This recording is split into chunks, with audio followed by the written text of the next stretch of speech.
की जय। प्रेम से सारे बोला करो, बोलो पतित पावन श्रील प्रभुपाद की। ऐसे आज शनिवार 27 फरवरी, आप सबका स्वागत और धन्यवाद। आज श्री कृष्ण माधुर्य उत्सव है और आज के दिन हमारे बड़े प्यारे आचार्य शिला नरोत्तम ठाकुर प्रकट हुए थे। उन्होंने नरोत्तम ठाकुर ने बहुत प्रचार किया। आज के दिन उनका प्राकट्य दिवस है। तो पहले हम प्रभुपाद का शिक्षामृत पढ़ लेते हैं, उसके बाद फिर आगे बढ़ते हैं। ये 27 तारीख को प्रभुपाद जी ने मायापुर में कहा था 1972 में। कई बार जब राधा रानी बाहर होती तो श्री कृष्ण उन्हें धक्का दे देते और इस धक्का मुक्की में वे दोनों गिर जाते। वह शिकायत करती, मुझे इस तरह परेशान ना करो। इस स्थिति का लाभ उठाकर श्री कृष्ण राधा रानी का चुंबन कर लेते हैं। राधा रानी बहुत प्रसन्न होती, किंतु बाहर से वह नाराज होते। तो श्री कृष्ण बदमाश है। जब तक श्री कृष्ण में बदमाशी नहीं है तो वह इस संसार में कैसे हो सकती है। हमारा सिद्धांत है कि भगवान प्रत्येक वस्तु के स्रोत हैं, किंतु उनकी बदमाशी इतनी सुंदर है कि सभी उनकी बदमाशी की पूजा करते हैं। तो संसार में जो कुछ भी है ना, ये सब कुछ कृष्ण से ही आ रहा है। आज वर्णन बदमाशी का है। भगवान अगर बदमाशी भी करते हैं तो वह भी शुभ है, क्योंकि वो अति शुभ हैं। वो श्लोक है, ओम पूर्णमद पूर्णादमिदं पूर्णाद पूर्णमुदच्यते पूर्णस्य पूर्णमादाय पूर्णमेवावशिष्यते। भगवान पूर्ण है, ये ईशोपनिषद का श्लोक है। और जो कुछ उनसे आ रहा वो भी पूर्ण है। तो हमें पूर्ण बनने के लिए पूर्ण का अनुसरण करना पड़ेगा। हमें भगवान का अनुसरण करना पड़ेगा। अभी जैसे ये दिखता है, जैसे प्रभुपाद यहाँ बता रहे हैं सारी बात स्पष्ट रूप से, तो भगवान जो करते हैं ना, अगर भगवान देखो बाल अवस्था में उन्होंने चोरी की, माखन चुराते थे, वो भी उनका नाम फिर माखन चोर पड़ गया और वो अति शुभ। भगवान ने दूसरी स्त्रियों के साथ संग किया, उसे माधुर्य भाव कहते हैं।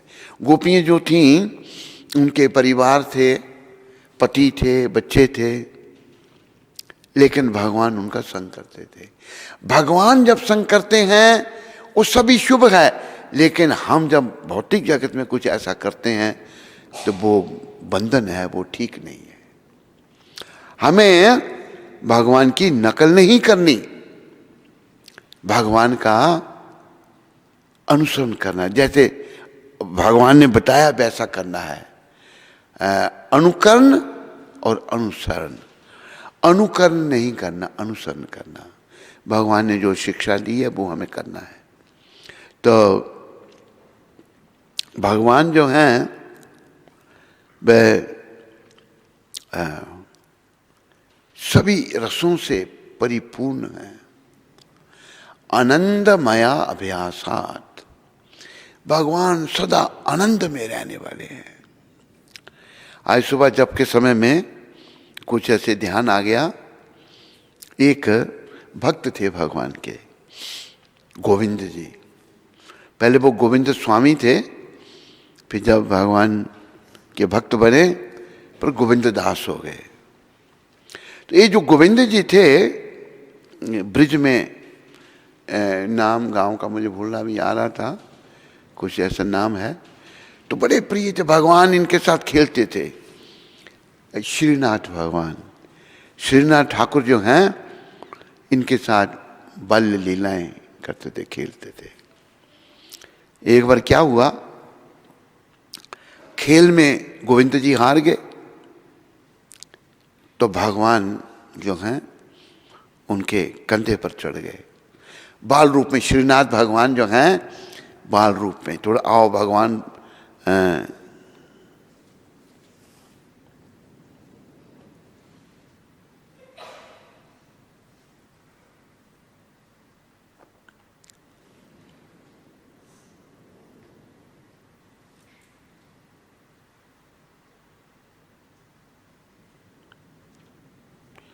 तो भगवान जो हैं उनके कंधे पर चढ़े हुए हैं, घोड़ा बनाया हुआ उनको। तो वो जा रहे हैं गोविंद जी जा रहे हैं जब, तो क्या हुआ, उनको लघु शंका, पेशाब लग गया। अब भगवान उनके कंधे पे चढ़े हैं, तो खड़े खड़े ही पेशाब किया उन्होंने, क्या करें। तो किसी दूसरे ने देखा कि गोविंद जी भगवान के सखा, और शिकायत की जो आचार्य थे उस समय बल्लभ संप्रदाय के, क्या नाम था उनका, सुबह तो मुझे ध्यान, विठलनाथ जी महाराज। विठलनाथ जी से भगवान बातें करते थे। तो किसी ने कहा देखो ये आपका गोविंदा बड़ा, आप कहते हैं भगवान का, ये तो खड़े होकर पेशाब कर रहा था। और ये ध्यान रखो, सीखने के लिए बच्चे लोग भी जब पेशाब करने जाते हैं खड़े हुए होकर, जानवर पेशाब करते हैं, मनुष्य नहीं करता। सबको बैठ करके पेशाब करना चाहिए। तो विठलनाथ जी से शिकायत हुई कि अच्छा है गोविंदा, इसने तो सब अचार विचार ही छोड़ दिए, खड़ा होकर पेशाब कर रहा था। तो पूछा गोविंदा क्या बात है, क्या तुमने अचार विचार खड़े होकर पेशाब कर रहे थे। कहते मैं कैसे, कहते घोड़ा जो है वो बैठकर पेशाब करता है, मैं तो ठाकुर जी का घोड़ा बना हुआ था, मेरे जिसने शिकायत की आपको उसको ठाकुर जी तो दिखे नहीं, मेरे कंधे पर बैठे हुए थे, तो मैं खड़े होकर, मुझे पेशाब लग गया, खड़े होकर करना पड़ा। धन्य है गोविंद और धन्य है श्रीनाथ भगवान। तो भगवान जो लीलाएं करते हैं भक्तों के साथ, सभी दिव्य हैं। गीता में भी भगवान ने कहा है जन्म कर्मच में दिव्यम एवं यो वेति तत्वतः त्यक्त्वा देहम पुनर्जन्म नैति मामेति सु अर्जुना। भगवान कहते हैं मेरा जन्म कर्म दिव्य है, अलौकिक है। हमारा जन्म कर्म दिव्य नहीं है, ये लौकिक है। भगवान का जन्म कर्म अलौकिक है। तो ऐसे जो भगवान हैं जिनका जन्म कर्म अलौकिक है, हम उन्हीं की संतान हैं। लेकिन आज हम अपने पिता को भूल करके इस नश्वर संसार में शाश्वत घर बना रहे हैं।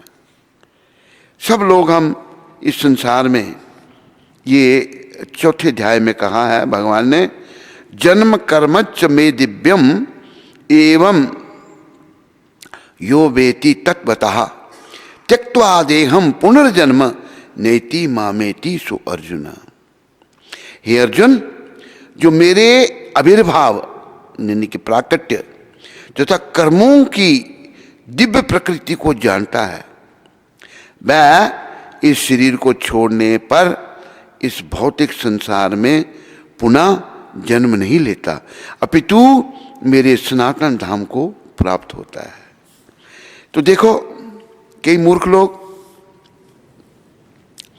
आलोचना करते हैं, नकल करते हैं भगवान की, अनुकरण नहीं किया जा सकता। कई लोग कहते हैं, कई मूर्ख जो हैं, जो विषय विकारों में फंसे हुए हैं, कहते हैं कृष्ण भगवान की तो 16,108 रानियां थीं और कृष्ण भगवान की अनेकों गोपियां थी जो उनकी भक्त थी, अनन्य भक्त। कहते अगर हमारी भी 2-3 हैं तो उसमें क्या फर्क पड़ता है? अरे गधे, तू गोवर्धन पर्वत उठा सकता है? भगवान की तू नकल कर रहा है। गोवर्धन पर्वत तो इस उंगली पर उठा सकता है। चलो गोवर्धन पर्वत को छोड़ो, तुम एक टेबल को ही थोड़ा उंगली पे उठाओ, ये तू कुछ नहीं कर सकता। तू विराट रूप दिखा सकता है अपना। भगवान ने दावानल कुंड में अग्नि पी ली थी सारी, तू कर सकता है ऐसा? हम भगवान की नकल नहीं कर सकते, अनुकरण नहीं कर सकते, अनुसरण कर सकते हैं। तो यही भगवान समझा रहे हैं। हम सब जितने भी लोग हैं ना संसार में, चाहे वो कनाडा में हैं या अमेरिका में हैं, हम सब लोग संसार में खो गए हैं। हमारी बुद्धि मलिन हो चुकी है। क्यों मलिन हो चुकी है?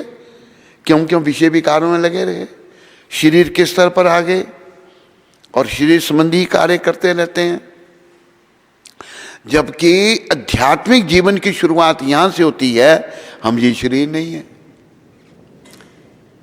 जब तक हम अपने आप को शरीर समझते हैं तो तब तक हम पशु बने रहते हैं। देहात्मक बुद्धि कुनपेत्री धातु के सा एवाही गोखरा।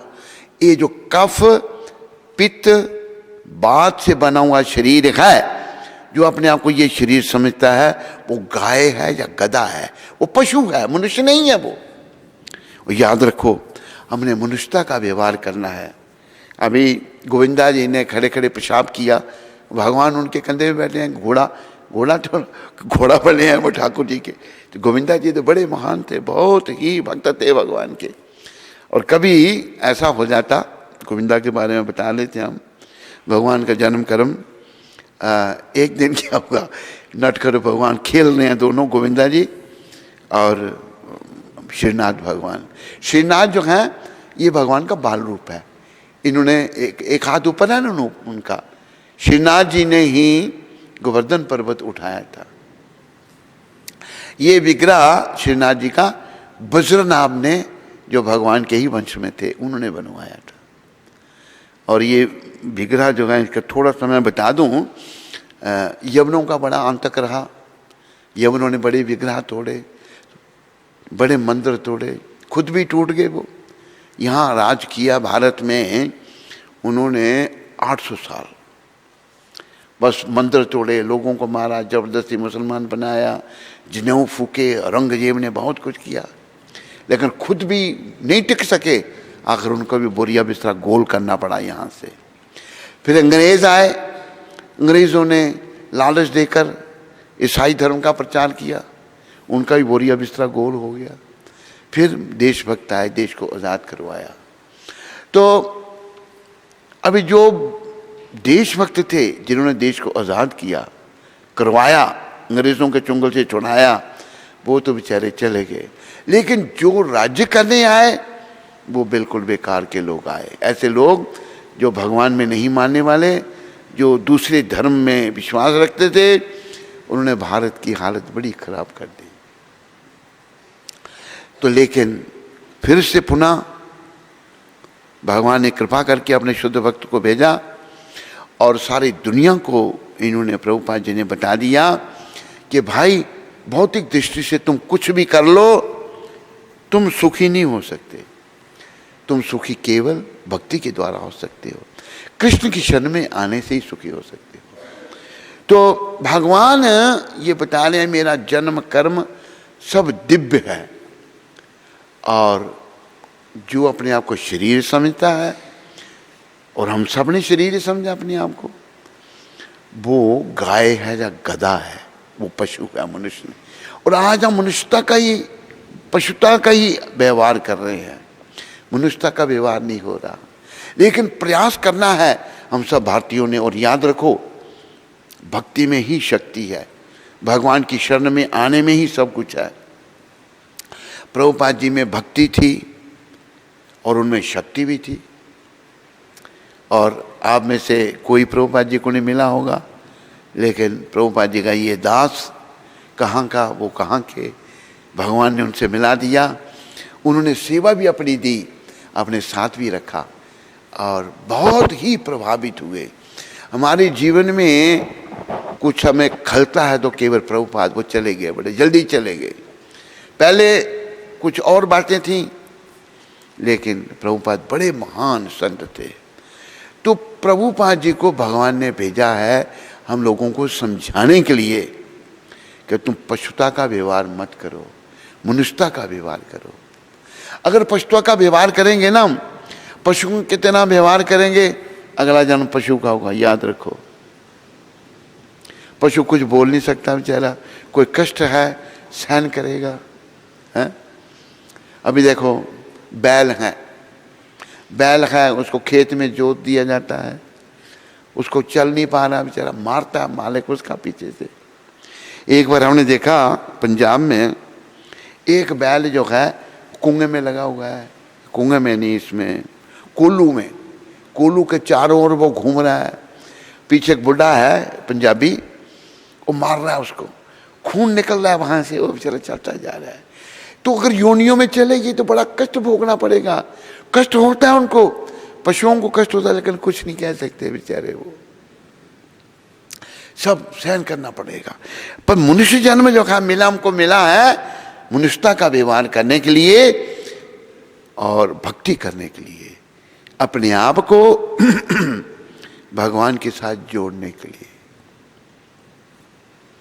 तो श्रीनाथ जी गोविंदा जी के साथ बहुत खेलते थे। देखो हमारे भगवान भक्तों को कितना प्यार करते हैं।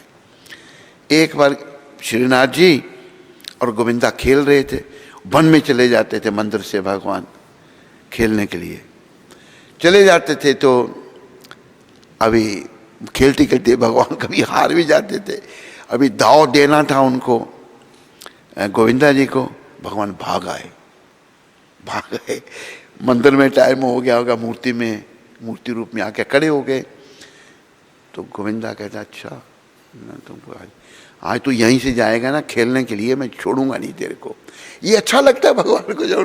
तो गोविंदा जो है अभी श्रीनाथ जी विठलनाथ जी को कह रहे हैं, कहते मैंने खेलने जाना। कहते फिर क्या? कहते यहीं खेल लो। कहते यहाँ नहीं मुझे अच्छा लगता, मैं वहाँ गोविंदा के साथ खेलता था और गोविंदा रास्ते में उधर बैठा हुआ है मुझे मारने के लिए। त्रिलोकीनाथ भगवान कह रही, कहते क्यों? कहते मैं दाव दिए बिना, अभी उसकी बारी थी, मैं भाग आया, यहाँ मंदिर में घंटी बज गई। तो भगवान जो है वो अपना अच्छा विठलनाथ जी कहते हैं अच्छा कोई बात नहीं, मैं गोविंदा को मनाता हूँ। विठलनाथ जी के गोविंदा, वो डंडा उनके हाथ में होता था, वृद्ध थे वो सोचने लगे मुझे मारने आ रहे हैं। क्या गोविंदा आ जा, मैं कुछ नहीं कहूँगा तेरे को, आ जा। गोविंदा आगे कहते हैं कि चल मेरे साथ। कहते दाव दे बिना दिए वो आगे। विठलनाथ जी भगवान को अपना पुत्र मानते थे, तो मैं उनको पिटाई करनी थी। कहते तुम चल मेरे साथ।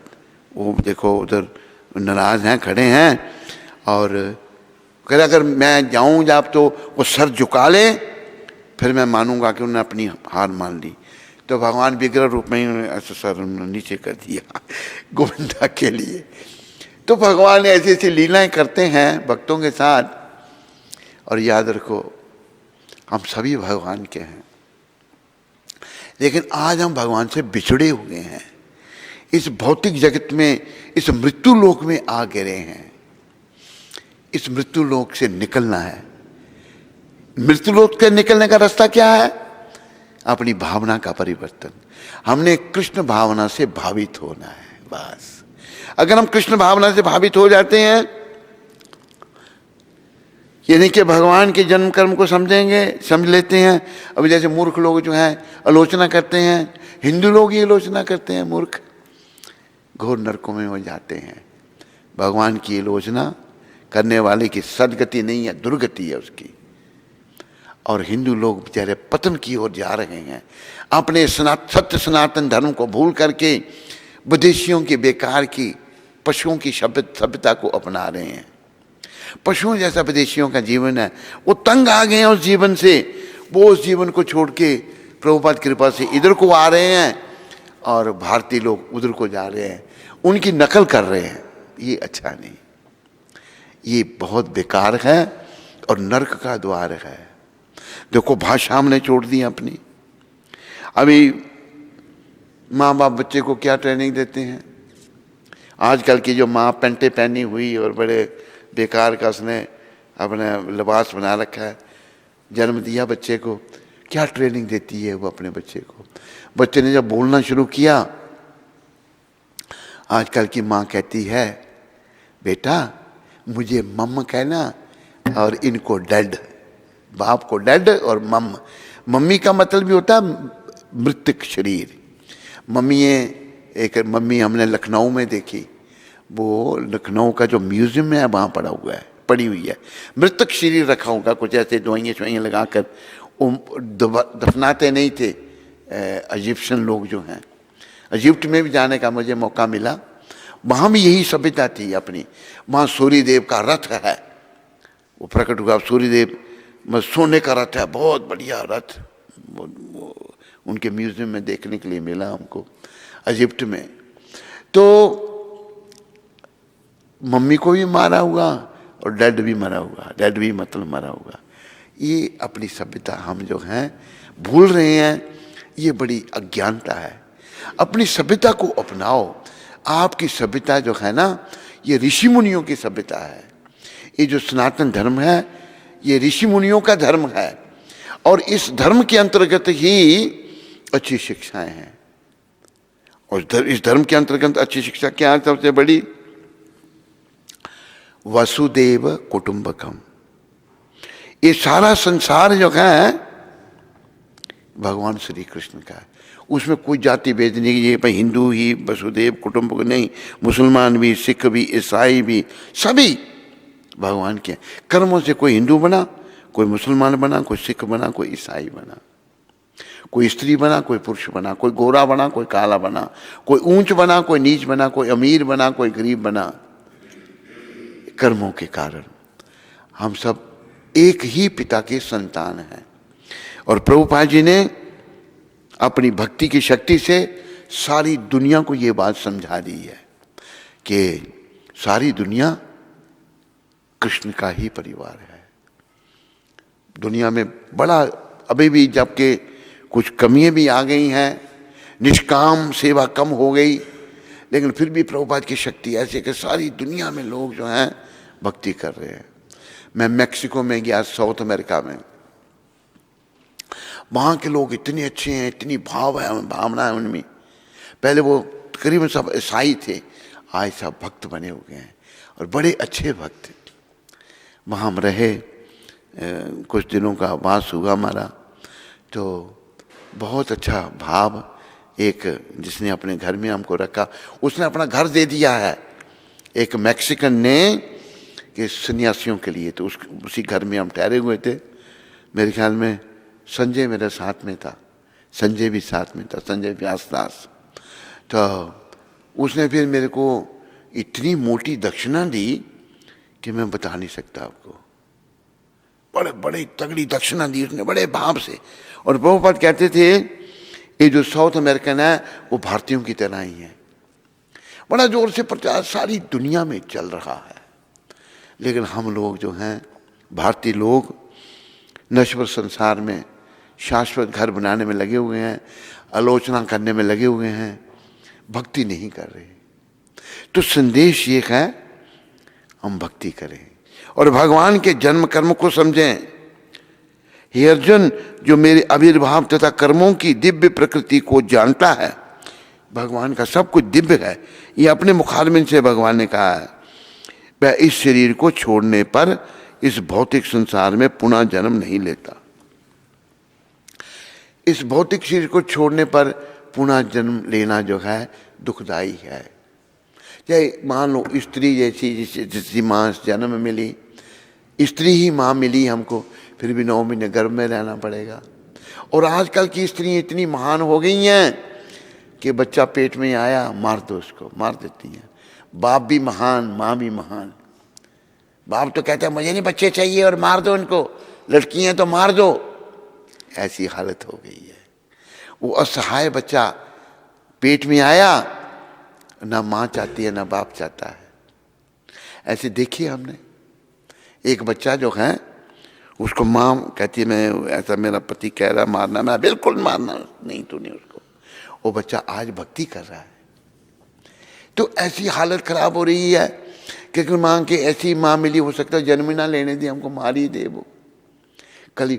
इसलिए प्रभुपाद ये कहते थे सभी गंभीरता से भक्ति करो भगवान की, सभी भक्त बनो और धाम में जाओ। धाम में आनंद ही आनंद, कोई वहां समस्या की कोई बात ही नहीं। आनंदमया अभ्यासात, केवल आनंद है। सभी आनंद पूर्वक श्री कृष्ण की सेवा कर रहे हैं और वहां कोई लड़ाई झगड़ा नहीं, कोई वहां पर पॉलिटिक्स नहीं, कोई क्रोध नहीं, सब लोग शांति से स्त्री पुरुष भगवान की सेवा में लगे हुए हैं।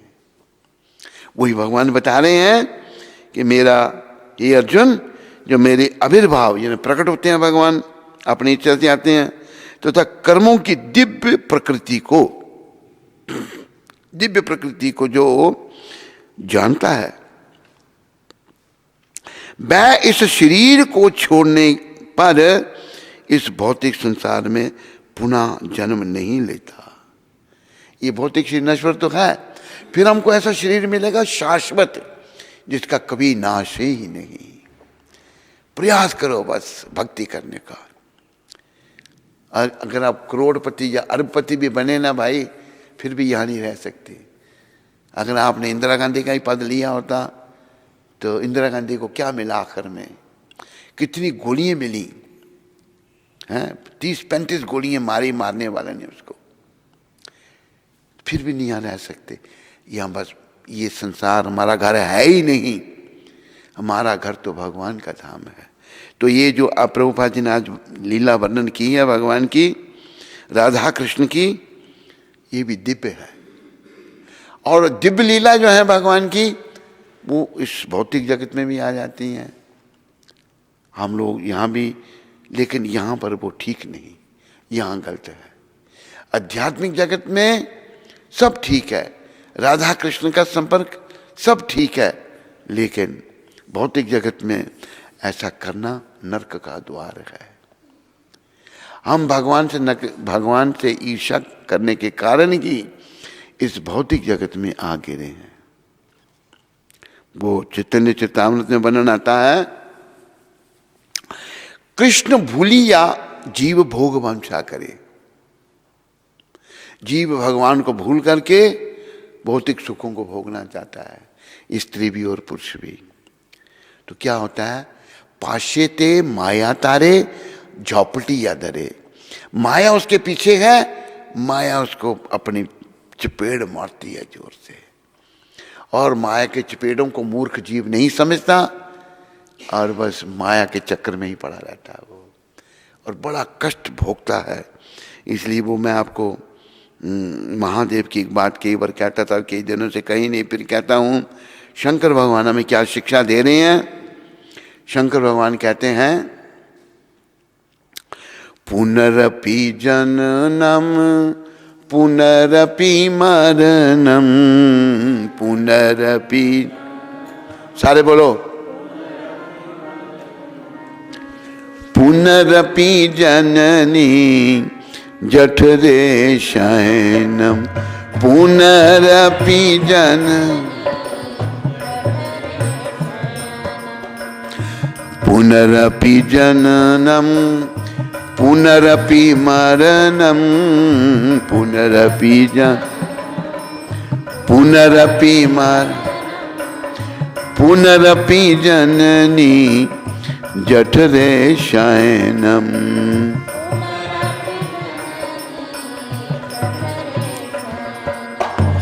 इह संसारे बहु दुस्तारे, इह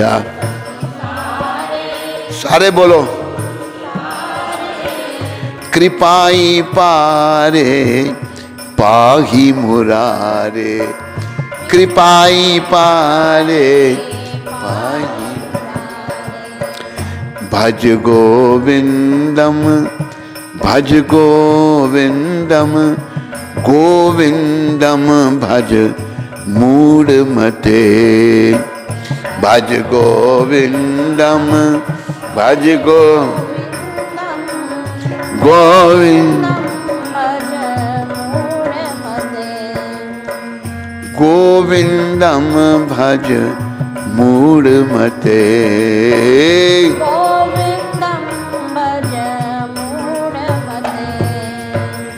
गोविंद जय जय गोपाल जय जय गोविंद राधा रमन हरि गोविंद जय जय राधा रमन जय गोविंद जय गोविंद जय गोविंद जय गोविंद जय गोविंद जय जय गोपाल जय गोपाल जय गोपाल जय गोपाल जय गोपाल जय गोपाल जय गोपाल जय गोपाल। राधे श्याम राधे श्याम राधे श्याम राधे श्याम राधे श्याम राधे श्याम सीताराम सीताराम सीताराम सीताराम सीताराम सीताराम सीताराम सीताराम। महादेव क्या कह रहे हैं? शंकर भगवान कहते हैं बार बार जन्म लेना और बार बार मरना, माँ के गर्भ में बार बार माँ के गर्भ में बार बार आना, ऐसा है संसार का यह दुस्तर प्रभाव। ये संसार का दुस्तर में बुरा प्रभाव है। यही संसार है बहुत दुस्तारे। हे मुरारे, मूढ़ नामक राक्षस का वध करने वाले, मूढ़ नामक राक्षस को मारने वाले, अपनी अनंत दया से मेरा उद्धार करो। कृपा ही पारे पागी मुरारे। अनंत दया, भगवान की दया की कोई सीमा नहीं है, अनंत है, वो असीम है। अपनी अनंत दया से मेरा उद्धार करो। हे प्रभु मेरा उद्धार करो। तो फिर महादेव कहते हैं गोविंद को भजो, गोविंद को भजो, गोविंद को ही भजो। 3 बार कहा। शंकर भगवान ने ये नहीं कहा कि मेरा भजन करो ना, गोविंद को भजो। गोविंद को भजने से ही तुम्हारा सारा कष्ट दूर होगा। तेरा बार बार जन्म लेना, बार बार मरना, बार बार माँ के गर्भ में जठराग्नि का कष्ट भोगना, ऐसा इस संसार का बुरा प्रभाव है। गोविंद तेरे इस बुरे प्रभाव को समाप्त कर सकते हैं और कोई नहीं कर सकता। महादेव सारे देवताओं में बड़े हैं, देवों में देव महादेव, वो भी नहीं कर सकते, केवल गोविंद कर सकते हैं। तो ये शिक्षा महादेव दे रहे हैं, पर हम मूर्ख लोग इसको ग्रहण नहीं करते, शिक्षा को नहीं लेते। और क्योंकि विषय विकारों में इतना मन हमारा फंस गया है कि हम इनको छोड़ना ही नहीं चाहते। होगा क्या, एक दिन यमदूत हमसे ये शरीर छुड़ा लेंगे और फिर एक शरीर दे देंगे दूसरा, जिसे यातना दे कहा है। उस शरीर में कष्ट ही कष्ट, तकलीफ ही तकलीफ, और घसीटते हुए ले जाएंगे यमपुरी में। इससे बचो, इससे ही बचाने के लिए प्रभुपाद आए हैं। प्रभुपाद कहते थे our mission is to save the soul. हमारा जो आंदोलन है, मिशन है, ये आत्माओं को बचाना है। तो आत्मा कैसे बचेंगी? आत्मा तो तभी बचेंगी जब परमात्मा श्री कृष्ण की शरण में आएंगे, जब परमात्मा श्री कृष्ण की भक्ति करेंगी, परमात्मा श्री कृष्ण के हाथ में अपने जीवन की डोरी सौंप देंगी। बड़ा सुंदर कहा है, दीना बंधु दीनानाथ मेरी डोरी तेरे हाथ दीना। बंधु दीनानाथ मेरी डोरी तेरे हाथ। दीना बंधु दीनानाथ मेरी डोरी तेरे दीना हाथ। बंधु दीनानाथ मेरी डोरी तेरे साथ। दीना बंधु दीनानाथ मेरी डोरी तेरे हाथ। दीना बंधु दीनानाथ मेरी डोरी तेरे साथ। जय गोविंद जय गोपाल, जय गोविंद जय गोपाल। जय गोपाल, जय गोविंद जय गोपाल। जय गोविंद जय गोपाल मेरी डोरी तेरे हाथ। जय गोविंद जय गोपाल मेरी डोरी तेरे हाथ। जय गोविंद जय गोपाल मेरी डोरी तेरे हाथ। गोविंद जय गोपाल मेरी डोरी तेरे हाथ। अपने जीवन की डोरी भगवान के हाथ में सौंप दो। बड़ा सुंदर कहा है, आप भी पीछे बोलने का प्रयास करो। जो तुझसे न सुलझे तेरे उलझे हुए धंधे। जो तुझसे ना सुलझे तेरे उलझे हुए धंधे। तुमने अपने धंधों को बहुत उलझा दिया। एक हमारे पास आया इधर, ब्राह्मण था, नेपाल का, रहा उधमपुर में भी। एक होटल में वो काम करता था। काम क्या करता था होटल में? मशीन है, मशीन के अंदर मुर्गे को फेंक देना और मशीन से उसको काट कूट के साफ सुफ करके बाहर कर दे, ये काम। कितने दुनिया भर के मुर्गे मारे होंगे उसने। किसी भी जीव की हिंसा करने की अनुमति सनातन धर्म नहीं देता। हर जीव भगवान का है, तो ये उसका काम था। अभी उसको पर एक ये मैंने देखा, अभी वैसे उसका व्यवहार तो इतना अच्छा नहीं था, पर भगवान का नाम हर समय बोलता रहता था वो। यहां भी उसका नाम पता नहीं, मुझे भूल रहा है, हैं? राधिका रमन, उसका नाम था राधिका रमन।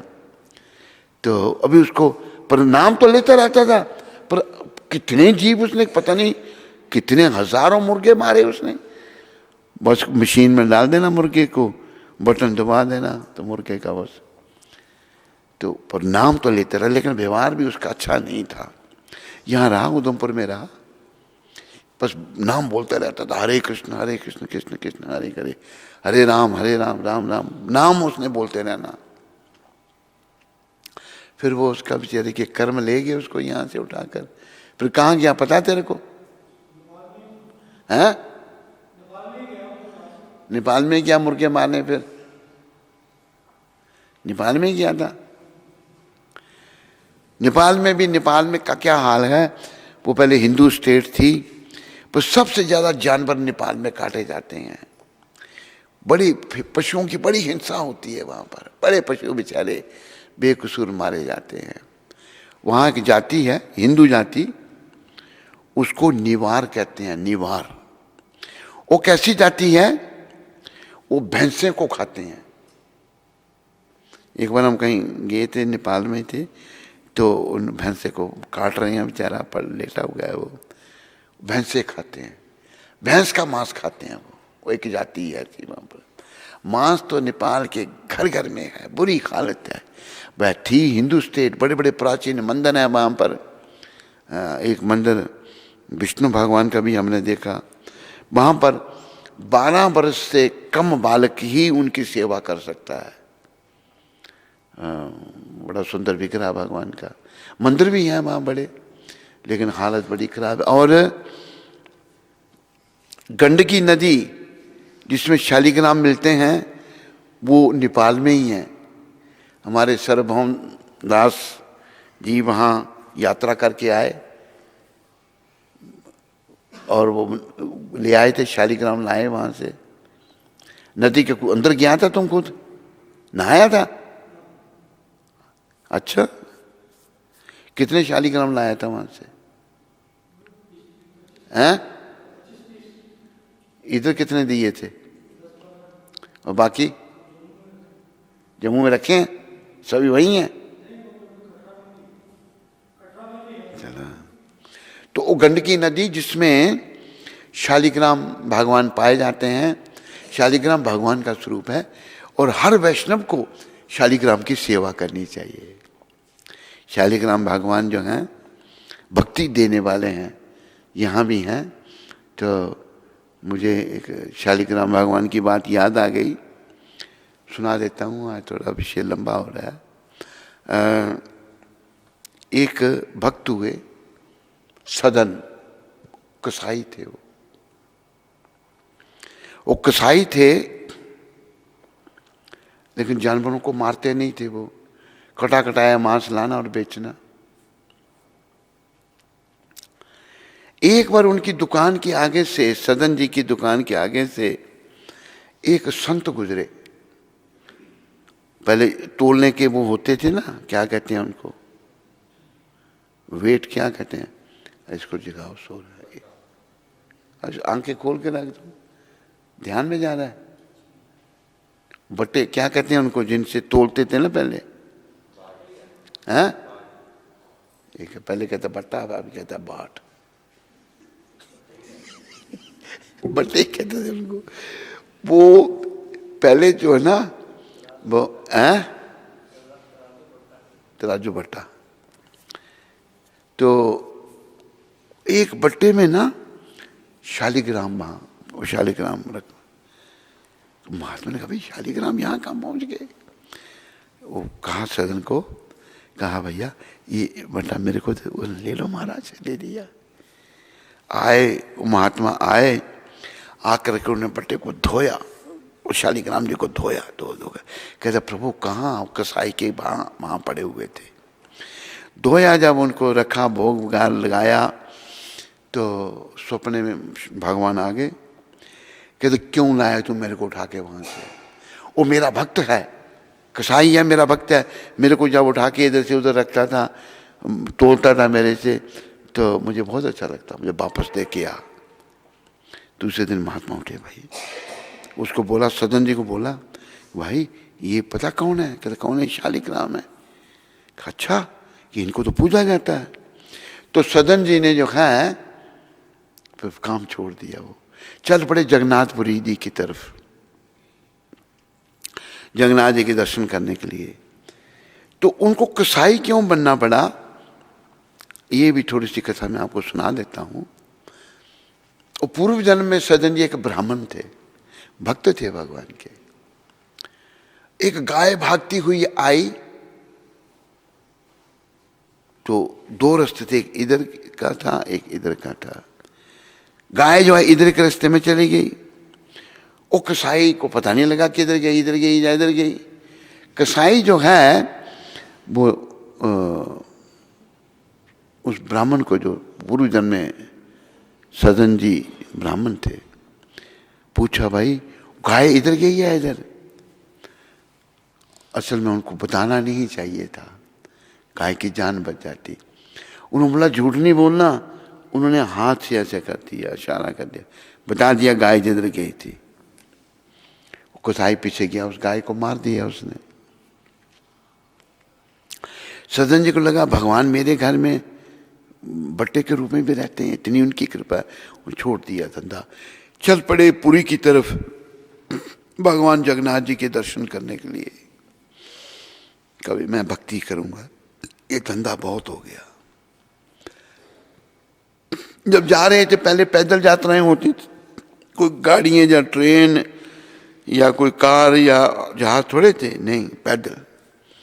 रात पड़ी, एक घर में गए सदन जी, दरवाजा खड़खड़ाया। एक माता निकली अंदर से, कहते हैं मुझे माता जी यहाँ रात बितानी है, मैं यात्री हूं। कहते आ जाइए। माता ने उनको, देखो भक्त जो है ना वो बड़े सुंदर होते हैं। सदन जी बहुत सुंदर थे, पूर्व जन्म भी उनका ब्राह्मण का था, इस जन्म में वो कसाई बने। गाय के मारे जाने के कारण उनको कसाई के यहाँ जन्म लेना पड़ा। तो वो स्त्री जो थी वो सदन जी पर आसक्त हो गई, उनसे उल्टी सीधी बातें करने लगी। सदन जी कहते हैं माता ऐसी बातें मत करो, ये अच्छा नहीं है, तुम मेरी मां के समान हो। उस स्त्री ने सोचा कि ये मेरे पति से डर रहा है, वो गई, पति उसका सोया हुआ था, उसका गला काट के ले आई। कहती इसी से डर रहा है, तुम देख मार दिया मैंने इसको।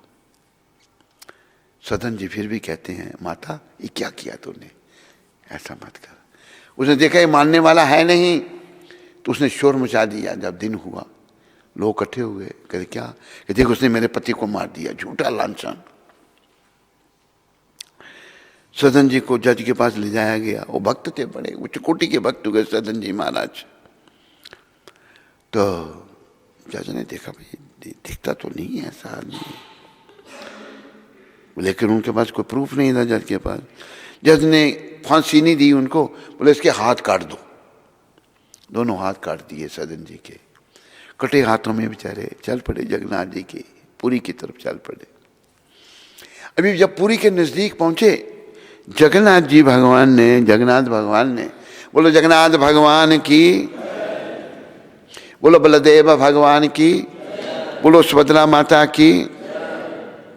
जगन्नाथ भगवान ने अपने पुजारी को सपने में कहा तुम पालकी लेके जाओ, मेरा भक्त आ रहा है, सदन उसका नाम है, और उसके हाथ कटे हुए हैं, लेके आओ उसको। पुजारी देखा आ रहे थे, सदन जी आ रहे हैं। कहा आप सदन जी, कहते आपको कैसे पता? कहा आप धन्य हैं, जगन्नाथ जी ने आपके लिए पालकी भेजी है, आप इसमें विराजिए। सदन जी को पालकी में डालकर पुरी में ले जाया गया। जगन्नाथ जी के जब दर्शन किए, प्रणाम किया उनको, कहा प्रभु मेरे से क्या अपराध हो गया था, मेरे हाथ जो कट गए। उन्होंने उस स्त्री को भी दोष नहीं दिया। तब भगवान ने बताया, जगन्नाथ जी ने, सदन पूर्व जन्म में तुम ब्राह्मण थे, सारी बात बताई। एक गाय भागती हुई आ रही थी, तूने हाथ से रास्ता बता दिया था,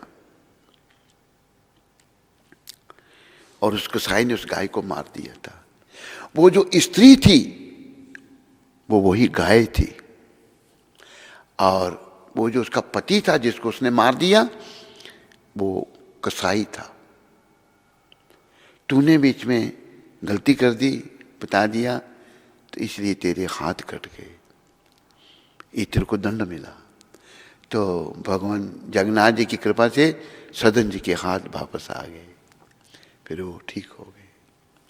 तो भगवान जो हैं शालिग्राम रूप में प्रकट होते हैं, और ये शालिग्राम गंडकी नदी नेपाल में है। कहीं मौका मिला तो जाना चाहिए हमको उधर, नेपाल में है। ये सर्वभौम का बच्चा अकेला ही यात्रा करके आया, बताया भी नहीं इसने हमको, हंस रहा है अभी।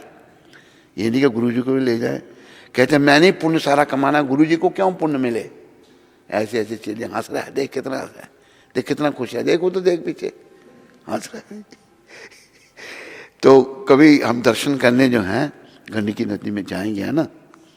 हाँ, वहाँ फ्लाइट जाती है, जब फ्लाइट से कुछ रोड ट्रांसपोर्ट नहीं है फ्लाइट में, तो फ्लाइट में गया था, रोड से गया था। किसके पास में?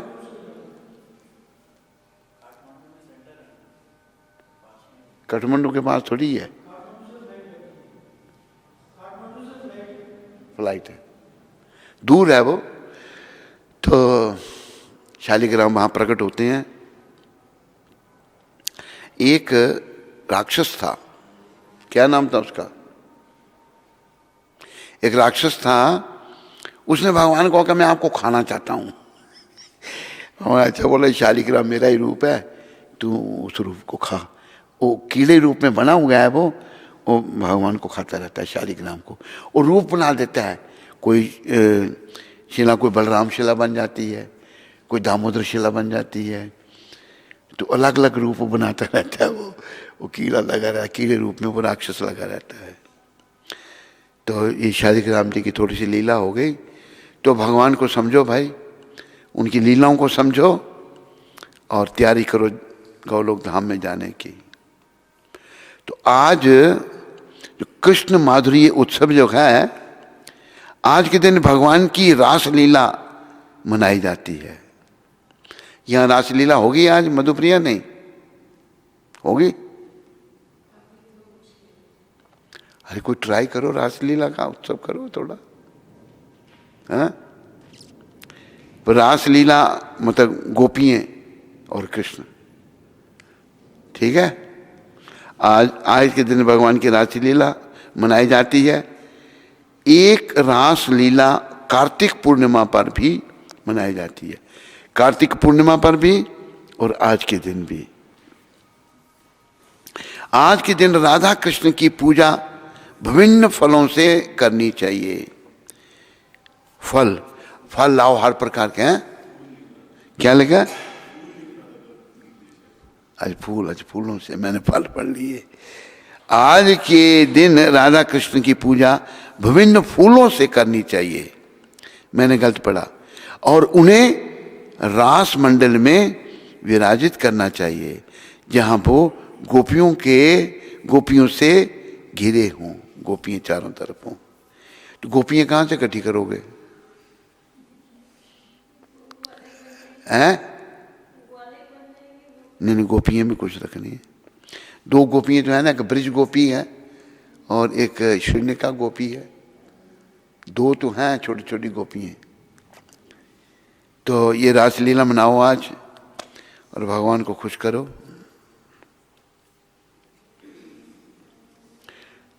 तो आज नरोत्तम ठाकुर का आविर्भाव है।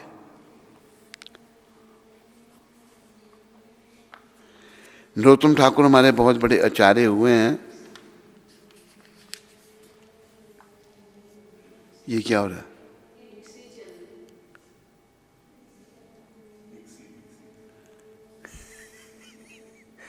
यहां ऊपर चल रही है नीचे? आवाज तो ऊपर आ रही है, इधर तो नहीं है। आज नरोत्तम ठाकुर जो हैं, एक राजपुत्र के रूप में संभूत नरोत्तम दास ठाकुर महाशय एक महापुरुष के समस्त शारीरिक लक्षणों से सुशोभित थे। जब प्रकट हुए सारे इनमें महापुरुषों के लक्षण थे। उनकी भुजाएं लंबी, नाभि गहरी, स्वर्णिम वर्ण, रंग सोने का रंग था, तथा कमल दल सम सुंदर नेत्र, कमल की तरह बड़े सुंदर नेत्र थे। पाठशाला में वे श्रुतिधर, जो एक बार सुनकर ही कंठस्थ कर ले, उसे श्रुतिधर कहा है। श्रुतिधर थे। यद्यपि वे शीघ्र ही संस्कृत एवं वेद कोविद हो गए, वेद कोविद जल्दी से। वे श्री कृष्ण की सेवा हेतु ललायत थे। वे आजीवन ब्रह्मचारी रहे। राजा के पुत्र कोई विवाह नहीं किया। राजा जो हैं भौतिक सुखों के पीछे पड़ जाते हैं, लेकिन उन्होंने विवाह नहीं किया नरोत्तम ठाकुर ने। और गौर निताय के पावन पुनीत नाम की कृपा द्वारा नरोत्तम ने विरक्त होकर अपने समृद्ध परिवार का त्याग कर दिया। गौर निताय के बड़े पावन पुनीत नाम की कृपा द्वारा अपना परिवार छोड़ दिया और वृंदावन भाग गए। जैसे हम भी वृंदावन भागे थे एक बार। उन्होंने श्री लोकनाथ गोस्वामी से दीक्षा ग्रहण की तथा श्री जीव गोस्वामी से गौड़िया दर्शन की शिक्षा ली। देखो, लोकनाथ गोस्वामी इनके गुरु थे। तो अभी मैं आपको बताऊं, जब इनकी भेंट हुई लोकनाथ गोस्वामी महाराज से, नरोत्तम ठाकुर की, इनको अंदर से प्रेरणा हुई कि यही तुम्हारे गुरु जी हैं। चरणों में प्रणाम किया और कहा मुझे दीक्षा दीजिए। तो लोकनाथ महाराज कहते हैं कि भाई मैंने कोई शिष्य नहीं बनाया, मैंने ये प्रण किया मैं कोई शिष्य नहीं बनाऊंगा। ऐसे भी हमारे आचार्य हुए, मैं शिष्य नहीं बनाऊंगा। बस बात वहीं खत्म हो गई। नरोत्तम ठाकुर ने मन में सोचा गुरु बनाऊंगा तो इन्हीं को बनाऊंगा, नहीं तो नहीं बनाऊंगा। समर्पण कर दिया उनके चरणों में। अभी देखो, जैसे एक अमृतसर का भक्त यहां आया, वो सिख परिवार से है, आया तो कहता है मैनू दीक्षा दे दियो तुसी या नहीं, दीक्षा दोगे या नहीं। मैं से चुनौतीपूर्ण। मैं थोड़ा चुप रहा। कहता मैं चला छत के ऊपर छलांग लगा के मर जाऊंगा यहीं पर। अगर नहीं देते दीक्षा तो मैं ऊपर चल के यहीं छलांग लगा दूंगा। नहीं देता लगा दे, नहीं तो उसने छलांग ऐसा ही आदमी है वो, छलांग लगा दूंगा। मैंने भैया तो मर मत, दे दूंगा दीक्षा तेरे को मैं। तो लेकिन नरोत्तम ठाकुर ने चुनौती नहीं, मना कर दिया जब उन्होंने, तो उन्होंने क्या किया नरोत्तम ठाकुर ने, एक राजा के पुत्र ने, थोड़ा उसको ध्यान से सुनो। ब्रिज में लोकनाथ महाराज कहाँ रहते थे? ब्रिज में पता है तेरे को? कुछ नहीं। लोकनाथ महाराज कहाँ रहते थे नहीं पता? कोई जगह होगा, स्थान होगा उनका, ढूंढना चाहिए। हमारे बहुत सारे आचार्य ब्रिज में रहते थे। तो लोकनाथ महाराज यहाँ रहते थे जिस कुटिया में, थोड़ी दूर, लोकनाथ जी को पता नहीं है, वहाँ वही कुटिया में रहने लगे। तो सर्वे किया दिन में, क्या सर्वे किया कि मेरे गुरुजी टॉयलेट कहाँ जाते हैं। तो पता लग गया उनको। उन्होंने क्या करना, वहाँ पानी रख देना, मट्टी रख देना,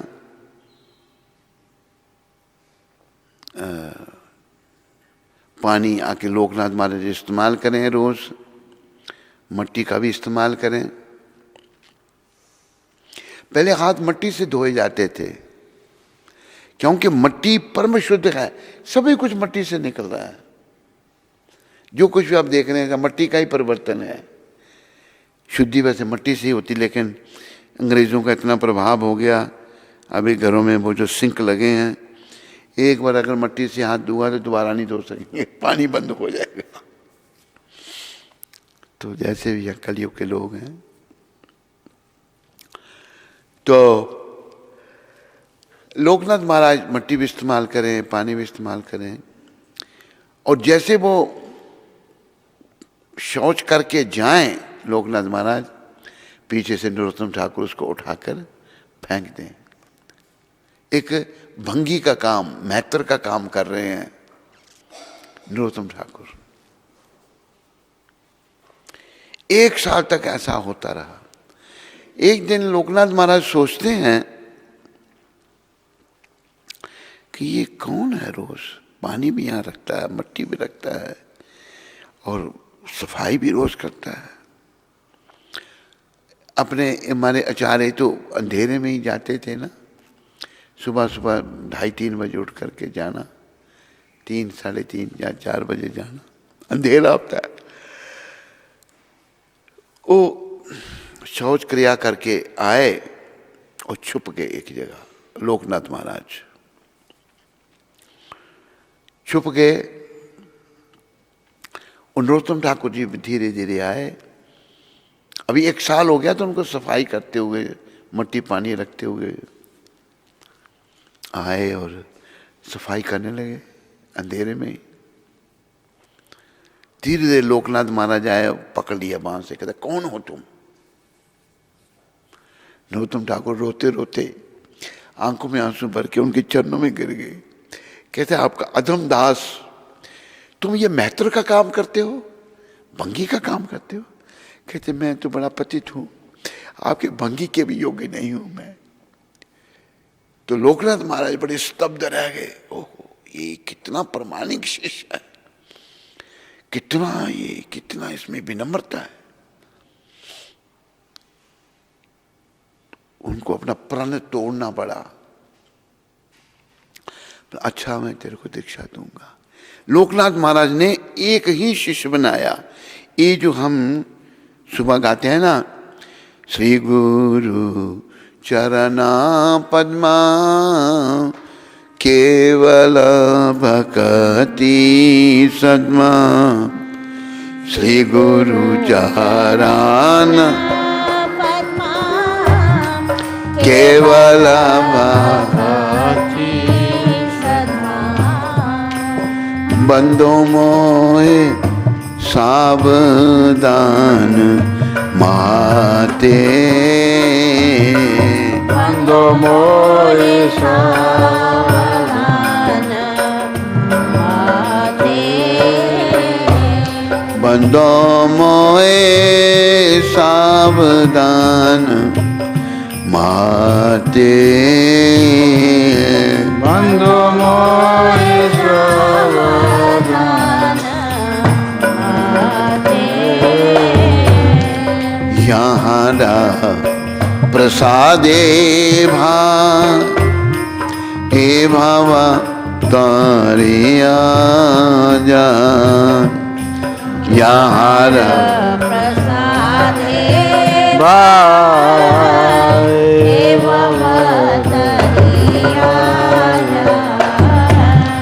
कृष्णा प्राप्ति होए यहाँ होए ते, कृष्णा प्राप्ति होए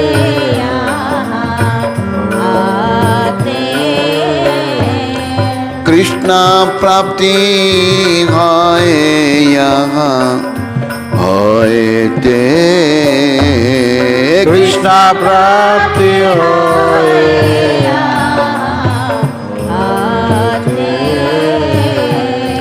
गुरु मुखा पद्मा वाक्या चिते ते करिया क्या, गुरु पद्मा वाक्या चिते आरना करीहा माने आशा, आरना करिहा माने आशा, आरना करीहा माने आशा, आरना करिहा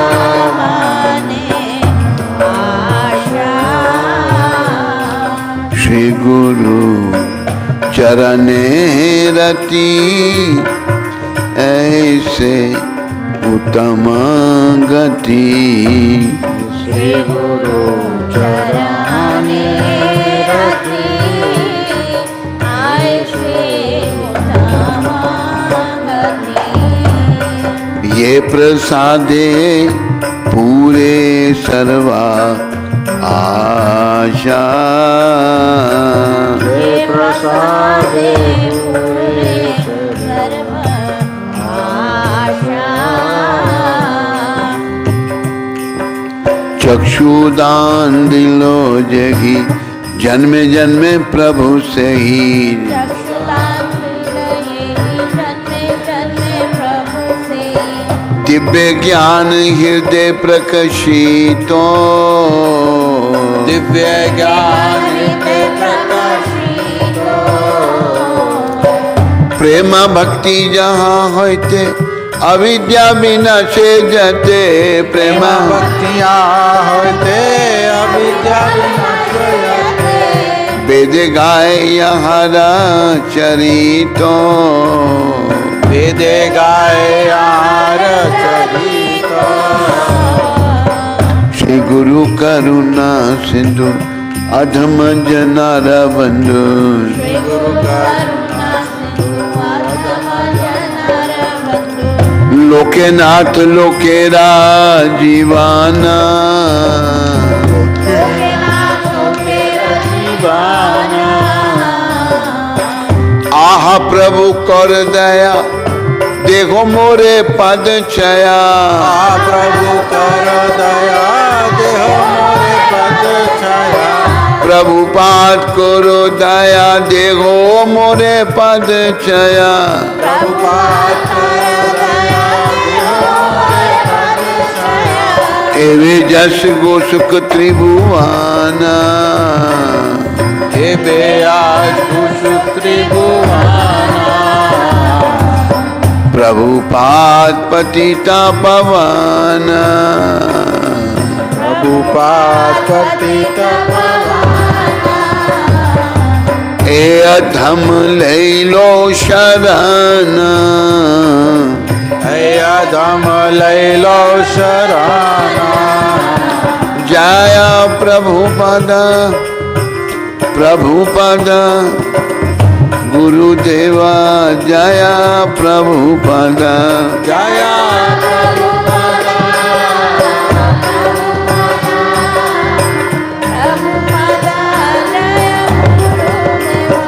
ये प्रार्थना शिला नरोत्तम ठाकुर की अपने गुरुदेव लोकनाथ महाराज जी के लिए लिखी हुई है। हम भी अपने गुरु जी के चरणों में यही प्रार्थना करते हैं। इसका अनुवाद शुद्ध भक्ति हम केवल अपने गुरु महाराज की चरण कमलों का आश्रय लेकर ही प्राप्त कर सकते हैं। मैं दृढ़ श्रद्धा पूर्वक बड़े आदर सहित उनकी वंदना करता हूँ। गुरु महाराज की कृपा से हम इस बंधन से छुटकारा पाकर कृष्ण कृपा प्राप्त कर सकते हैं। हमारे गुरु महाराज के मुख कमल से विशुद्ध ज्ञान का संदेश निकलता है। इस ज्ञानामृत के सुनने के अतिरिक्त मेरी और कोई इच्छा नहीं है। गुरु महाराज के चरण कमलों में अनुराग भक्ति मार्ग में प्रगति करने का सबसे उत्तम उपाय है। उनकी कृपा से सभी आध्यात्मिक इच्छाएं पूर्ण होती हैं। वे गुरु महाराज जिन्होंने मुझे दिव्य दृष्टि प्रदान की है, मेरे जन्म जन्मांतर के स्वामी हैं। उनकी कृपा से अज्ञान का विनाश होता है और हृदय में दिव्य ज्ञान प्रकाशित होता है। हे गुरु महाराज, गुरु महाराज के चरणों में क्या आगे क्या मैं भूल रहा हूं अभी? हे गुरु महाराज आगे क्या है? हे करुणा के सागर, हे अधम जनों के बंधु, आप जगत गुरु हैं तथा सबके जीवन प्राण हैं। हे प्रभुपाद मुझ पर कृपा कीजिए और मुझे अपने चरण कमलों का आश्रय दीजिए। आपकी जय जयकार हो, आपके गुणों का यश तीनों लोकों में फैले। तो ये प्रार्थनाएं हम रोज गाते हैं, क्योंकि लोकनाथ महाराज के चरणों में नरोत्तम ठाकुर की इतनी भक्ति थी कि उनको उनका प्रण बदलना पड़ा। भक्त लोग प्रण जो कर लेते हैं उसको बदलते नहीं, सच्चे भक्त हम तो नहीं उनका उसका पालन कर पाते, लेकिन भक्त बड़े प्रण किया हुआ उसको कभी नहीं बदलते। तो उन्होंने ये प्रार्थना अपने गुरु जी के लिए गाई थी। यहाँ पर तो नहीं, ये डिटेल नहीं है। यहाँ पर ये बताया है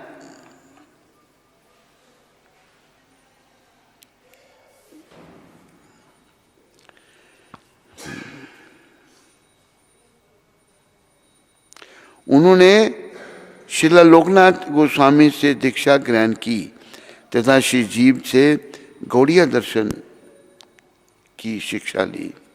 जीव गोस्वामी हमारे बहुत बड़े विद्वान थे, परम वैष्णव थे। उनसे उन्होंने गौड़िया दर्शन की दीक्षा ली। जब उन्होंने नवद्वीप धाम में आगमन किया, समस्त भक्तगण ने उनसे गोस्वामियों के स्वस्थ तथा वृंदावन में उनकी गतिविधियों के विषय में पूछा। वे वृंदावन के समाचार सुनने को उत्सुक थे। गौड़ मंडल में श्री गौरांग की समस्त लीला स्थलियों के दर्शन करने के पश्चात एवं श्री चैतन्य के लीलाओं के दर्शन करने के निमित्त शांतिपुर, श्रीखंड,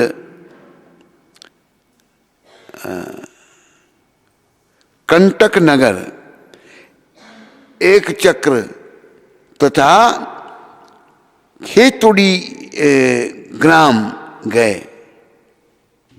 खेतुड़ी ग्राम में गए। खेतुड़ी में श्री नरोत्तम दास ठाकुर ने प्रसिद्ध खेतुड़ी महोत्सव का आयोजन किया। खेतुड़ी उत्सव आज भी होता है। इसके आयोजक नरोत्तम ठाकुर थे, उन्होंने किया।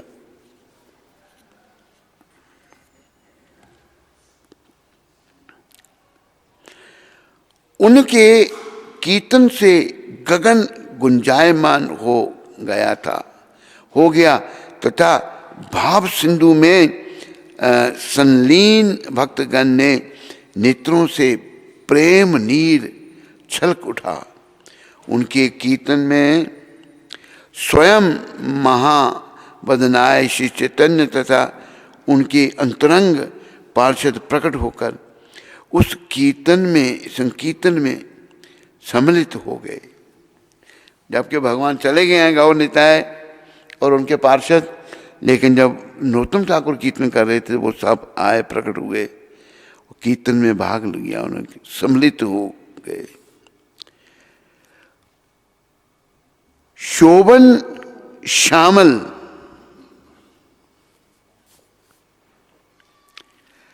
मेघमाला के मध्य मेघ ज्योति के तुल्य स्वयं श्री चैतन्य एक दिव्य प्रदर्शन द्वारा भक्त समूह में प्रकट हुए।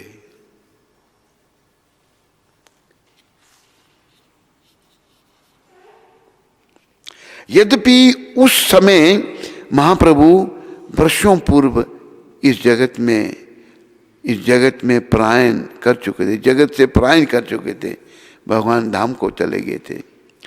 अनेक भक्तगण ने विविध रूपों में महाप्रभु के दर्शन किए। श्री नवद्वीप धाम वासियों ने महाप्रभु को श्री निमाई चंद्र अथवा विशंबर के रूप में अंतरंग ढंग से देखा, जैसा कि वे उन्हें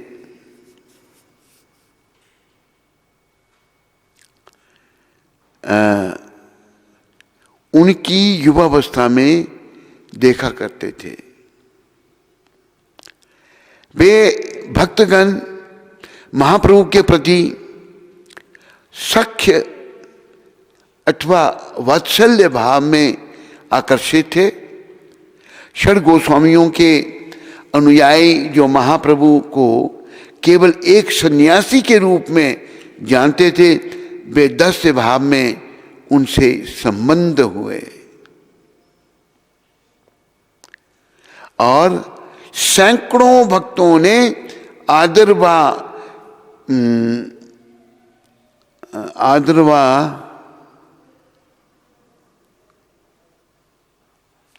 कुछ शब्द है, पढ़ा नहीं जा रहा, आदरवा संब्रह्म युक्त ऐश्वर्य भाव में भी श्री चैतन्य महाप्रभु की उपासना की। गौड़िया वैष्णववाद में इस उत्सव को एक मुख्य उपलब्धि माना गया है। सहस्रों भक्तों को, हजारों भक्तों को आमंत्रित किया गया, जिनमें नित्यानंद प्रभु एवं अद्वैत आचार्य के प्रिय अद्वैताचार्य के प्रत्यक्ष शिष्य भी सम्मिलित थे। उस काल में गौड़िया वैष्णववाद में अनेक मतभेद थे।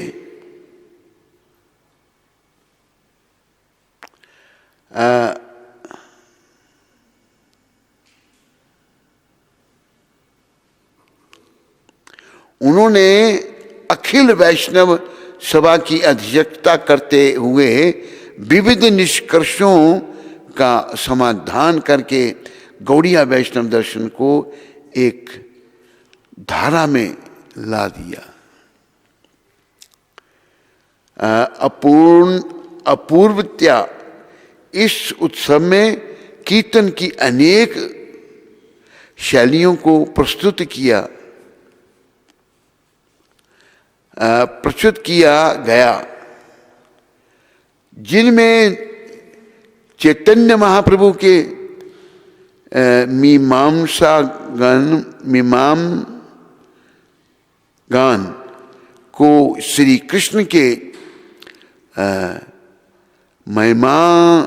मेहमान गान का और मेहमान गान का बाल लीलाओं के संग समन्वित किया गया तथा चूंकि एक स्थान पर इतनी अधिक संख्या में वैष्णव उपस्थित थे, यह खेतुड़ी उत्सव स्वतः ही असाधारण बन गया। यह समस्त गौड़िया वैष्णवों को जोड़ने की दिशा में भी एक महत्वपूर्ण चरण था। श्री नवद्वीप धाम परिक्रमा में लिखा है ये। श्रील नरोत्तम दास ठाकुर ने गुरु भक्तगण भक्ति षड गोस्वामियों गौर नित्यानंद तथा राधा कृष्ण के विषय में अनेक भजन रचे हैं, भजन लिखे हैं उन्होंने बहुत सारे। यद्यपि ये सरल बंगाली भाषा में समुद्र स्वरों में रचित हैं, नरोत्तम दास के भजन शास्त्रीय सिद्धांत एवं भक्ति प्रवन प्रेरणा प्रदान करते हैं। श्रीला प्रभुपाद प्राय ये भजन गाते थे, हमारे गुरुदेव। उन्होंने वैदिक शास्त्रों से अभिन्न मानते थे कि वैदिक शास्त्र ही है ये भजन।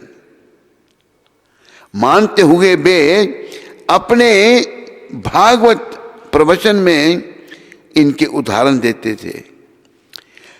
प्रार्थना एवं प्रेम भक्ति चंद्रिका नरोत्तम की सर्वाधिक प्रसिद्ध कृतियां हैं। अधोलिखित उद्धरण प्रेम भक्ति चंद्रिका से लिया गया है। राधा एवं कृष्ण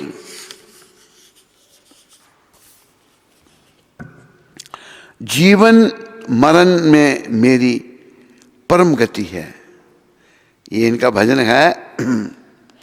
राधा कृष्ण प्राण मोरा युगल किशोर, राधा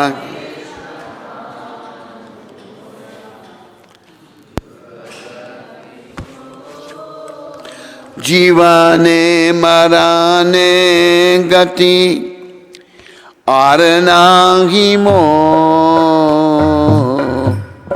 जीवन इसको तो दे इधर आरना। राधा कृष्ण प्राण मोरा युगल किशोर, राधा युगल किशोर, कालिंदी राकुले केली कदम्बे राबा, कालिंदी राकुले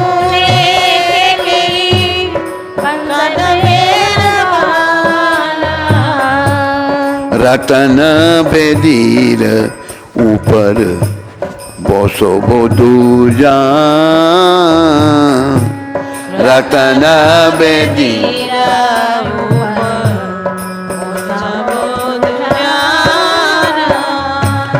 श्याम गौरी अंगे दीवो चंदने रागा,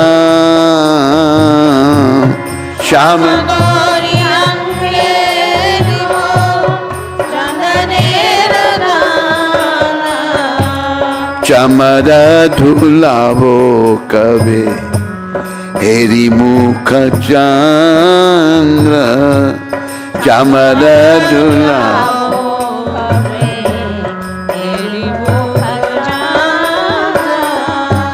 राधा कृष्ण प्राण मोरा युगल किशोर,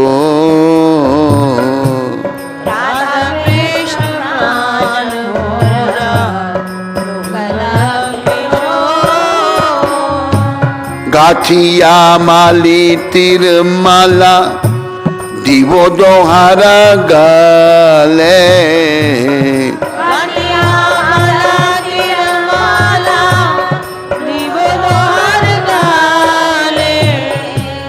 अधरे तुलिया दीवो कर्पूरा तांबूले, अधरे तुलिया दीवो कर्पूरा तांबूले, ललिता विशाखा आदि यत सखी वृंद,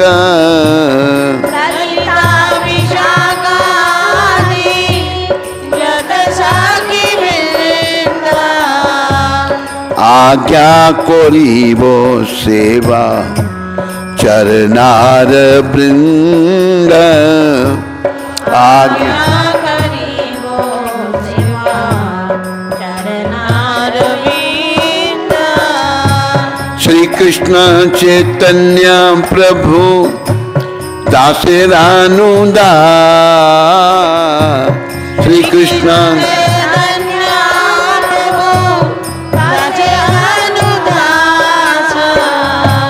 सेवा अभिलाष करे नरोत्तम दास, सेवा अभिलाष करो नरोत्तम दास, राधा कृष्ण प्राण मोरा युगल किशोर,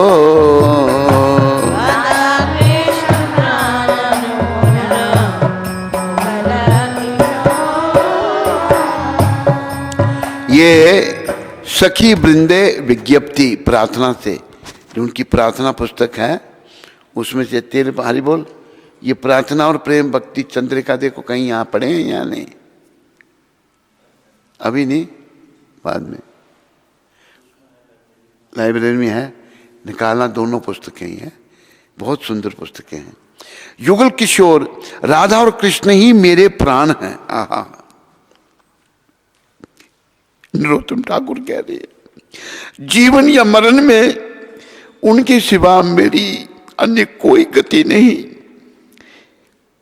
यमुना के तट पर कदम्ब के वृक्ष के वन में मैं युगल जोड़ी को रत्नों की बेदी पर बिठाऊंगा। मैं उनके श्याम तथा गौर अंगों पर चंदन का लेप करूंगा और उनका मुख चंद्र निहारते हुए चमर धुलाऊंगा। मालती पुष्पों की माला गूंथकर दोनों के गलों में डालूंगा और कर्पूर से सुगंधित तांबुल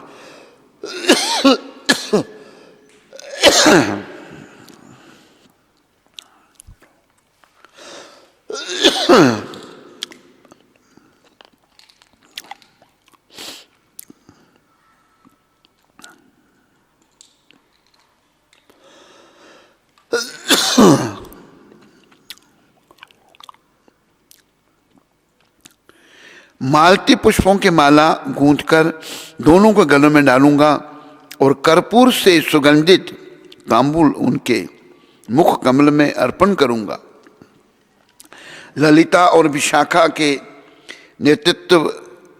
नेतृत्वगत सभी सखियों की आज्ञा से मैं राधा कृष्ण के चरणार बिंद की सेवा करूंगा। अभी देखो यहाँ थोड़ा सा शिक्षा क्या है। जब तक पूर्ववर्ती आचार्य वैष्णव या भक्त हमें अपनी कृपा का दान नहीं देते तो हम भगवान की सेवा नहीं कर सकते। ये हमारी पद्धति है। कहते हैं मैं ललिता विशाखा के नेतृत्व में सभी सखियों की आज्ञा से मैं राधा कृष्ण की चरणार बिंद की सेवा करूं, उनकी कृपा लेकर उनकी आज्ञा से ऐसा करूंगा। श्री कृष्ण चैतन्य प्रभु के दासों का अनुदास या नरोत्तम दास दिव्य जोड़ी की सेवा की अभिलाषा करता है। ये राधा कृष्ण की सेवा की अभिलाषा हम सबको करनी चाहिए, क्योंकि राधा कृष्ण ही हमारे जीवन है। वो यहाँ भजन कहा है,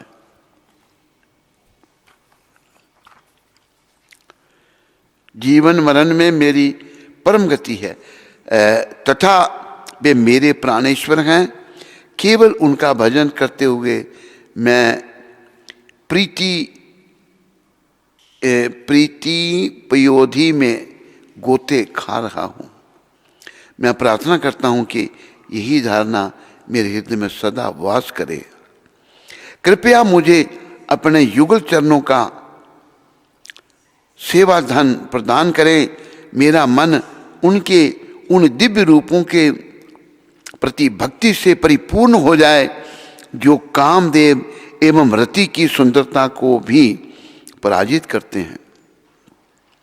अपने दांतों में तृण धारण कर मैं उनके पद कमलों में यह निवेदन करता हूँ, हे किशोरी, हे किशोर किशोरी, हे ब्रिज राजकुमार श्याम सुंदर, हे वृषभानु कुमारी राधिका, श्री राधिका, आप हरि का भी हृदय हर लेती हैं तथा आपकी अंग कांति कनक केतकी सम है।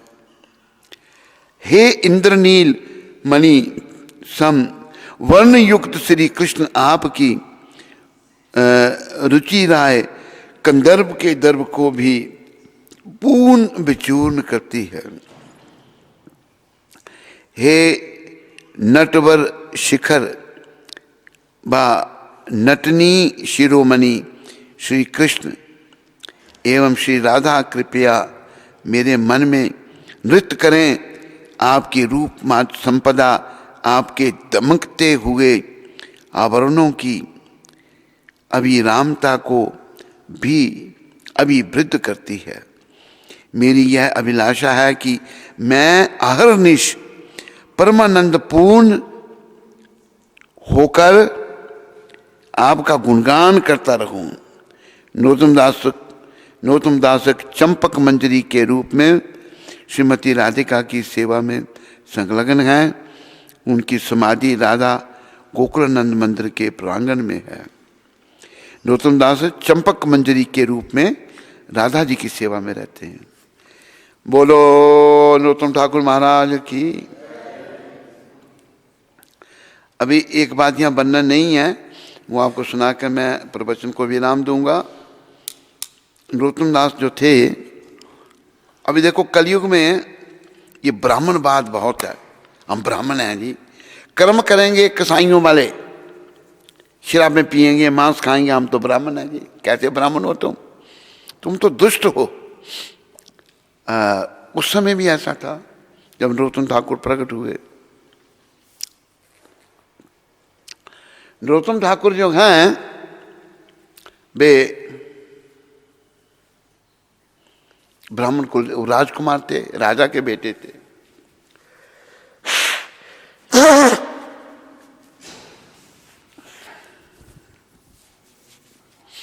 पर उनसे बहुत लोग प्रभावित हुए, बड़े महान वैष्णव थे वो। और ये भी याद रखो, जो वैष्णव बन जाता है उसकी कोई जाति नहीं रहती। वैष्णवेरा जाति बुद्धि, वैष्णव को भाई इस जाति का वैष्णव है, इस जाति का, तो अपराध है बहुत बड़ा। ये श्लोक है पद्म पुराण में। तो वैष्णवेरी जाति, वैष्णव की जात नहीं होती कोई भी। जो वैष्णव बन जाता है वो जात पात से ऊपर उठ जाता है। जात पात पूछे नहीं कोई, हरि को भजे सो हरि का होए। तो आखिरी समय जब इनका आया तो ये कौन सी नदी थी जिसके किनारे नदी है, एक नदी, उसका नाम मैं भूल रहा हूं, पद्मा थी, पद्मावती नदी। ये पद्म पुराण का श्लोक है। भगवान विष्णु के विग्रह में शिला बुद्धि करने वाला, अर्थात उसे शिला समझने वाला, आध्यात्मिक गुरु में नर बुद्धि करने वाला, अर्थात उन्हें केवल एक मनुष्य समझने वाला, विष्णु भक्त वैष्णव में जाति बुद्धि करने वाला, विष्णु भक्त वैष्णव भाई इसकी ये जाति वाला, अर्थात उसे किसी विशिष्ट जाति का समझने वाला, भगवान विष्णु की अथवा वैष्णवों की कलिमल नाशक चरण जल अथवा चरणामृत में अथवा गंगा में जल बुद्धि करने वाला, अर्थात उसे केवल सामान्य जल समझने वाला, पूर्ण पुरुषोत्तम भगवान श्री विष्णु के पवित्र नाम रूपी मंत्र में, अर्थात सभी कल्मशों का नाश करने वाले उस मंत्र में सामान्य शब्द बुद्धि करने वाला, अर्थात उसे सामान्य शब्द ध्वनि समझने वाला, और सभी ईश्वरों के ईश्वर भगवान विष्णु में ऐसी बुद्धि करने वाला कि वे और अन्य सभी समान हैं। जिसकी ऐसी बुद्धि है वह निश्चित ही नरकवासी ही है, उसको नरक में ही जाना पड़ेगा। नरकवासी तो मतलब ये पद्म पुराण का श्लोक है। श्लोक बहुत बड़ा है तो ये पढ़ना थोड़ा मुश्किल है। तो वैष्णव की कोई जात नहीं होती। तो नरोत्तम ठाकुर से बहुत सारे ब्राह्मणों ने दीक्षा ली, उस समय के ब्राह्मणों ने। हाँ,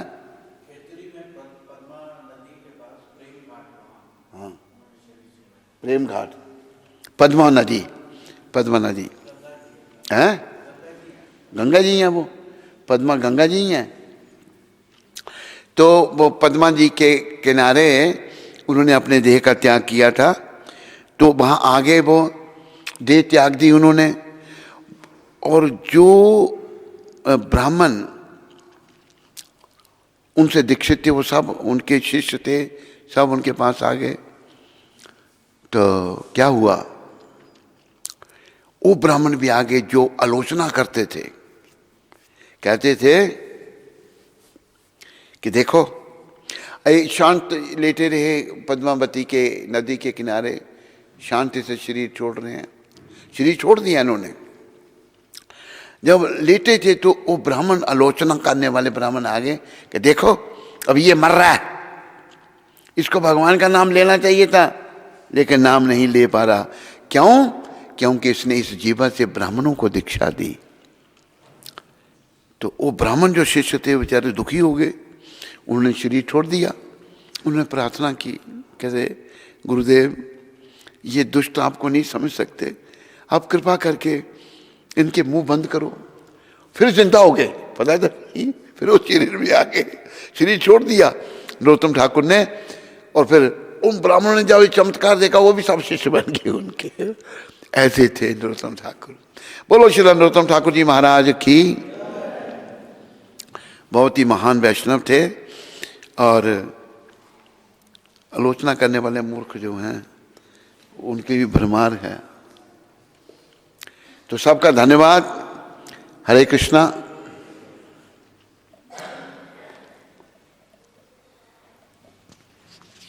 गोविंद गोपाल दास जी मेहसाना से। हरे कृष्ण, दंडवत प्रणाम। महाराज जी, क्या गृहस्थ आश्रम में शालिग्राम जी की पूजा कर सकते हैं? हाँ, क्यों नहीं कर सकते, गृहस्थी भी कर सकते हैं, सब वैष्णवों को करनी चाहिए। गोविंद गोपाल है। प्रभुपाद जी ने कहा बड़ी शुद्धि से शालिग्राम को स्नान कराना चाहिए।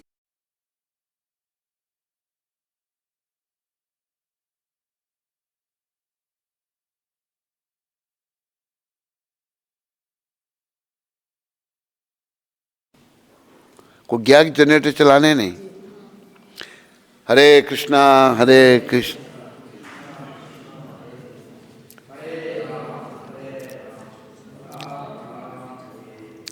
हरे कृष्णा।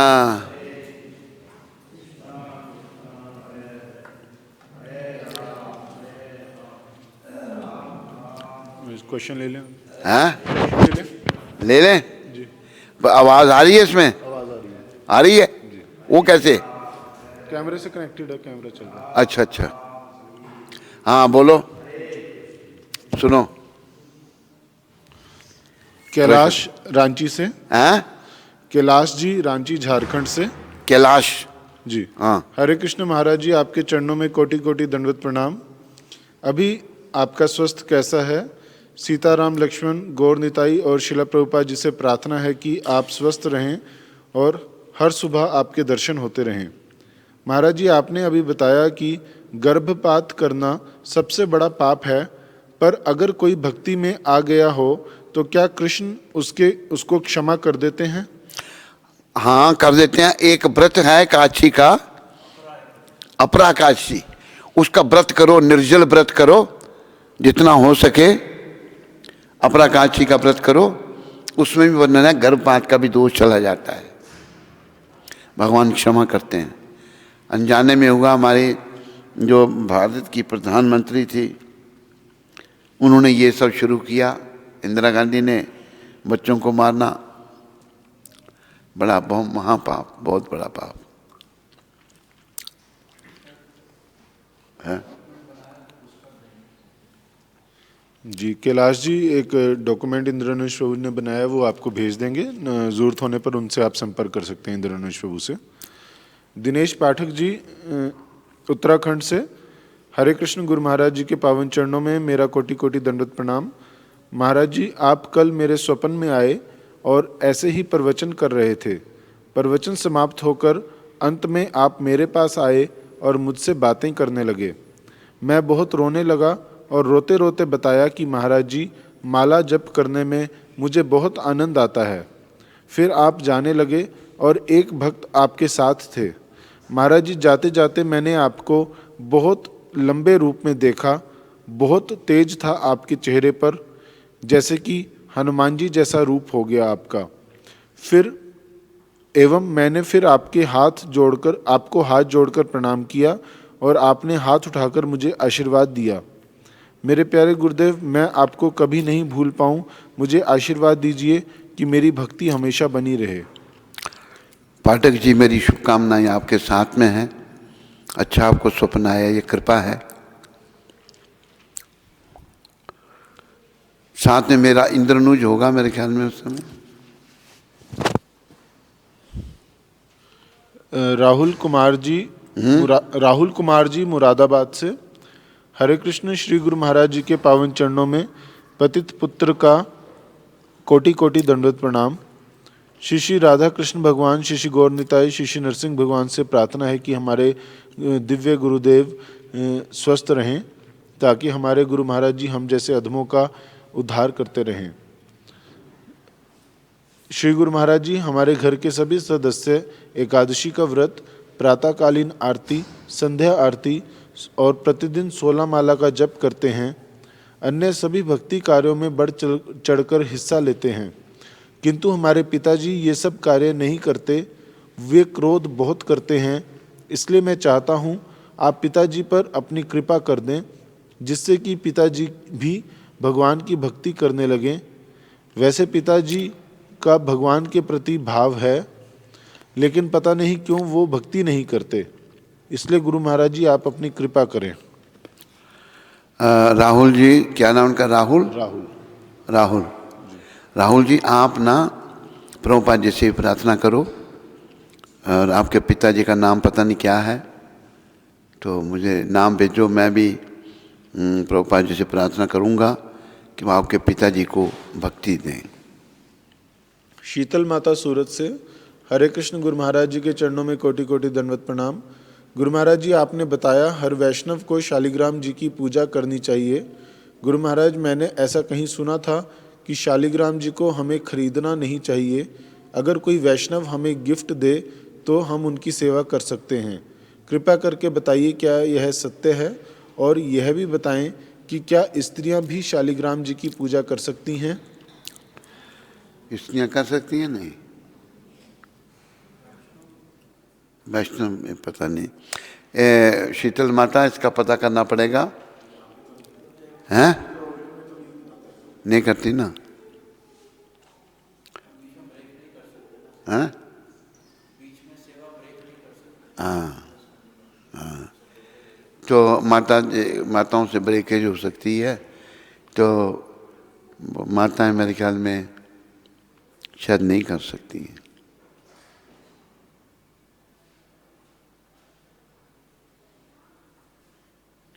राधाकांत प्रभु सिंगापुर से, कोटि कोटि दंडवत प्रणाम गुरुदेव। In one of your recent Mangal Aarti lectures, One of your you mentioned that the value of any seva performed is equal. For example, a pujari cooking in the kitchen, someone cleaning the temple, etc. My question is, when we perform the different devotional activities like Navda Bhakti, do we also receive equal Sukriti? Thank you, Gurudev. हाँ, बिल्कुल equally मिलती है। नवदा भक्ति में से एक में भी अगर आप निपुण हो गए तो भगवत प्राप्ति हो सकती है। प्रभुपाद ने ऐसा समझाया है।